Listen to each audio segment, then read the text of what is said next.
Communiqué de presse de l'Alliance nationale pour le changement ANC. Le régime togolais tente de récupérer le panafricanisme. La présence de Doudou Diène est une faute grave.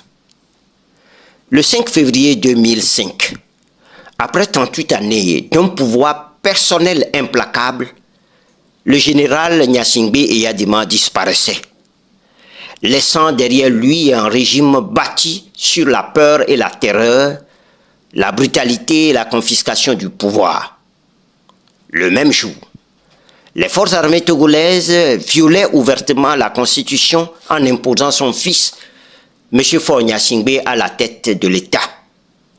Cette prise de pouvoir dynastique, rejetée par le peuple togolais, déboucha sur l'une des répressions politiques les plus sanglantes de l'histoire contemporaine de notre pays. Selon le rapport de la mission d'établissement des faits de l'ONU, dirigée par M. Doudou Diène, près de 500 Togolais ont été assassinés, écrasés sous les balles d'un régime prêt à tout pour conserver un pouvoir au demeurant usurpé. Ces crimes restent impunis. Le régime, lui, est toujours là. Et Faure Gnassingbé, 20 ans plus tard, continue de se maintenir par la force, la fraude électorale et une ingénierie institutionnelle qui transforme le pays en monarchie héréditaire de fait. Aujourd'hui, ce même pouvoir prend dans une manœuvre aussi grossière qu'indécente organiser un congrès sur le panafricanisme. Un régime qui a réprimé son peuple sans retenue, qui a constamment piétiné la souveraineté populaire et qui a passé des décennies à s'abriter derrière le soutien complaisant de certaines puissances occidentales, n'a aucune légitimité pour parler au nom du panafricanisme. Ce régime ne croit pas au panafricanisme. Ce régime tente de détourner et de dévoyer le panafricanisme.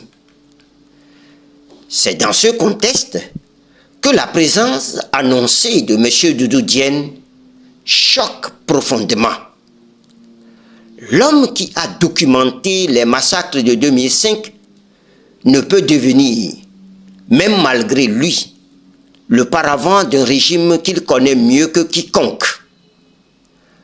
En acceptant de participer à cette opération de communication, M. Doudou Diène prend le risque d'offrir au pouvoir togolais ce qu'il cherche désespérément, un brevet de respectabilité. La présence de M. Diène serait utilisée comme un assentiment moral, une réhabilitation symbolique des crimes politiques de 2005. L'Alliance nationale pour le changement ANC affirme avec force: aucun représentant honnête du panafricanisme ne peut se tenir aux côtés d'un régime qui a fait tirer sur son propre peuple, qui continue d'écraser les libertés politiques et qui s'accroche au pouvoir par la ruse et la violence. Aucun représentant honnête du panafricanisme ne peut se tenir aux côtés d'un régime dont la gouvernance calamiteuse demeure aux antipodes de l'idéal et des valeurs du panafricanisme. Le panafricanisme authentique est un combat pour l'émancipation des peuples africains, pas une tribune offerte aux autocrates pour se refaire une image.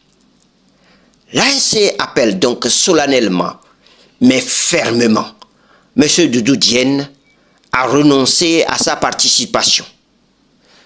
Il en va non seulement de sa crédibilité personnelle, mais aussi de la mémoire des centaines de victimes dont il a porté la voix devant la communauté internationale.